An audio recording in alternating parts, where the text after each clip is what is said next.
नमस्कार दोस्तों, मैं सचिन त्यागी और मेरे YouTube चैनल में एक बार फिर आप सब लोगों का बहुत बहुत स्वागत है। आज हम बात करेंगे HDL के विषय में। HDL मतलब हाई डेंसिटी लिपोप्रोटीन या जिसको आप गुड कोलेस्ट्रॉल भी बोलते हैं।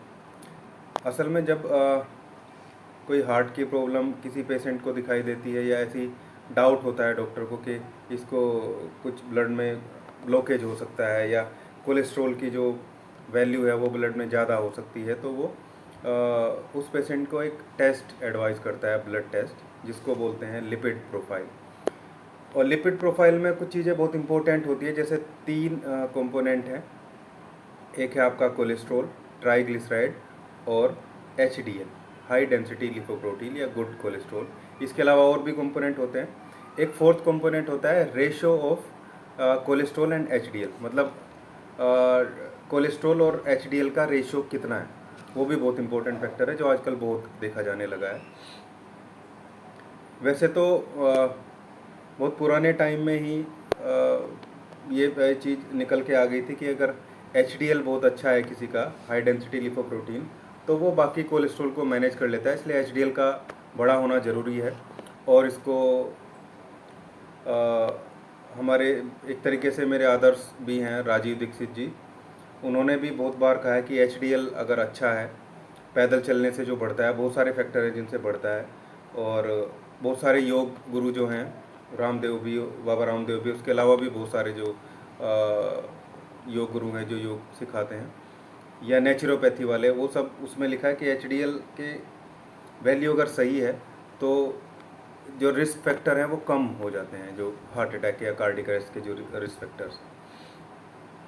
खैर, हम कोलेस्ट्रॉल की बात करें तो कोलेस्ट्रॉल और ट्राइग्लिसराइड दो ऐसे फैट सब्सटेंस है जो हमारे लीवर में ही बनते हैं। दोनों, HDL भी लीवर में ही बनता है, कोलेस्ट्रॉल, HDL और ट्राइग्लिसराइड तीनों ही लीवर में बन रहे हैं, जो इम्पोर्टेंट फैक्टर हैं। इसलिए लीवर का सही होना बहुत ज़रूरी है। लीवर थोड़ी सी भी गड़बड़ करेगा तो इनकी वैल्यू अप डाउन हो सकती है। और फिर ये ब्लड सर्कुलेशन में जाते हैं, तो वहाँ से अगर ये वापस ना आए लीवर में और एक्सक्रीटरी सिस्टम के थ्रू बाहर ना निकले तो इनका जमना स्टार्ट हो जाता है। एक तरीके से ये थोड़े ज़रूरी भी होते हैं ब्लड की विस्कोसिटी को मेंटेन रखने के लिए। लेकिन जब इनकी वैल्यू ज़्यादा हो जाती है, जैसे आप देखते हैं कि किचन में भी जो दीवार होती है वहाँ पे जो ऑयल होता है वो जम जाता है, काला काला जो है टार टाइप वहाँ पे स्टार्ट हो जाता है जमना। वैसे ही ये शरीर के अंदर भी जमना स्टार्ट हो जाता है। और फिर क्या होगा, जो आर्टरीज़ हैं हमारी, जो ब्लड को कैरी करके लेके जाती है, वो पतली हो जाती है। और उनसे जो आप जानते हैं कि अगर किसी पाइप को आगे से दबा दिया जाए तो जो ब्लड का जो फ्लो है वाटर का, वो बढ़ जाता है। वाटर के जो पाइप होता है, अक्सर गाड़ी बाइक वगैरह धोने के लिए लोग ऐसे पाइप को आगे से दबा के यूज़ करते हैं। तो जब आर्टरीज है जो ब्लड को लेके जा रही है, जब वो छोटी हो जाएगी, जब उसका जो अंदर से ल्यूमेन है वो कोलेस्ट्रॉल चिपकने की वजह से छोटा हो जाएगा, तो उसके अंदर से जो फ्लो होने वाला ब्लड है उसकी जो स्पीड है वो बढ़ जाएगी। उसी उसी को हम जो है ब्लड प्रेशर बोलते हैं कि ब्लड प्रेशर हाई जो है वो हो रहा है। तो इस सीरीज में अगर फिर जो कोलेस्ट्रॉल है अपना वो बढ़ता है, खासकर ऐसी चीज़ों से जो एनिमल फूड से बनती हैं, जैसे घी हो गया, जैसे मीट हो गया, जैसे दूध हो गया, मक्खन, इन चीज़ों से जो कोलेस्ट्रॉल है वो बढ़ता है, जो एनिमल फूड होते हैं। ट्राइग्लिसराइड जो है वो प्लांट फूड से बढ़ता है, जैसे तेल, ठीक है, रिफाइंड ऑयल, सरसों का तेल से भी। लेकिन सरसों के तेल से HDL जो है बहुत मेंटेन रहता है, इसलिए सरसों का तेल बहुत अच्छा माना जाता है। इसके अलावा भी और एक फैक्टर है कि जहाँ जिस जगह आप रह रहे हैं वहाँ जो ऑयल प्रकृति ने आपको दिया है, जैसे साउथ में नारियल ऑयल है तो उनके लिए सबसे अच्छा नारियल का ऑयल है। नॉर्थ इंडिया में इधर सरसों का जो ऑयल है वो सबसे बेस्ट ऑयल माना जाता है। तिल का तेल ऐसा है, ठीक है, उसको आप ऑलिव ऑयल या तिल का तेल हो गया, उसको पूरे सभी जगह जो है यूज़ किया जा सकता है। तो इस तरीके से जो नेचुरल ऑयल है, रिफाइंड नहीं होने चाहिए। रिफाइंड ऑयल बहुत गड़बड़ करता है, उससे HDL की वैल्यू तो बिल्कुल गायब ही हो जाती है। अब जो HDL है वो करता क्या है, तो ये जो कोलेस्ट्रोल है, कोलेस्ट्रोल जाके जब जमा होता है आर्टरीज पे तो HDL वहाँ पे जाके इसको आर्टरी से रिमूव करता है, रिमूव करके वापस सर्कुलेशन के थ्रू इसे लीवर में लेके आता है, फिर किडनी के थ्रू बाहर एक्सक्रीट जो है वो कर दिया जाता है। एक तरीके से फैट मेटाबॉलिज्म के थ्रू इसको बाहर निकाल दिया जाता है। तो इस कंडीशन में लीवर का भी सही होना ज़रूरी है और HDL भी बहुत अच्छा होना ज़रूरी है। अब क्वेश्चन आता है कि कितना होना ज़रूरी है। तो HDL को ऐसा बोला जाता है कि 40 से ऊपर, मोस्टली लेबोरेटरीज़ के अकॉर्डिंग 40 से ऊपर HDL रहेगा तो वो अच्छा माना जाता है।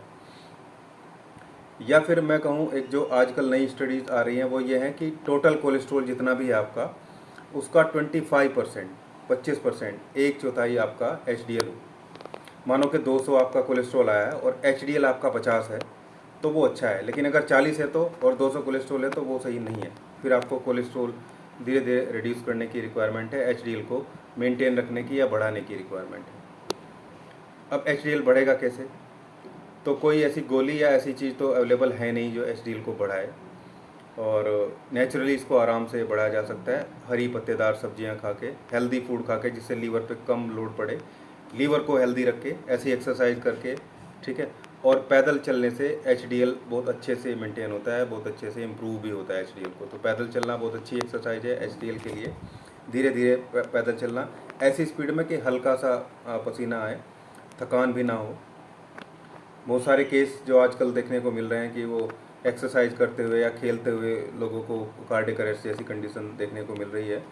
उसका रीज़न यही है कि बॉडी में ब्लॉकेज तो है, क्योंकि मैक्सिमम लोग, खासकर जो सेलिब्रिटीज़ हैं, वो शराब तो पीते ही हैं और वो सोचते हैं कि सिर्फ एक्सरसाइज करने से, हेल्दी फूड खाने से चीज़ें मेंटेन रहेगी। लेकिन अगर गलत चीज़ें खाते रहेंगे तो फिर उससे फ़ायदा तो नहीं होने वाला ना। तो ऐसे कुछ ना कुछ आदत सभी में होती है, जरूरी नहीं है कि शराब ही, लेकिन खाने पीने की नॉर्मल आदत भी होती है। किसी में कोई चटपटी चीज़ें ज़्यादा खाता है, कोई ऑयली फूड ज़्यादा खाता है, कोई किसी टाइप का, किसी भी चीज़ की अति हो जाने से वो गड़बड़ तो करती है।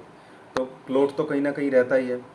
अब जब ज़्यादा एक्सरसाइज करने से ब्लड प्रेशर बढ़ जाता है, कहीं पे ब्लड करने से कहीं पे क्लॉग हो जाती है वो आर्टरी, और वहीं पे जो है किसी को आर्टरीज फट भी जाती है, फिर हेमरेज की कंडीशन हो जाती है, या फिर 100% ब्लॉकेज होके पर्टिकुलर हिस्से में ब्लड जाना ही बंद हो जाता है हार्ट के, या किसी भी पार्ट के। हार्ट में हुआ तो हार्ट फेल हो जाएगा, ब्रेन में हो गया तो ब्रेन की प्रॉब्लम हो जाएगी।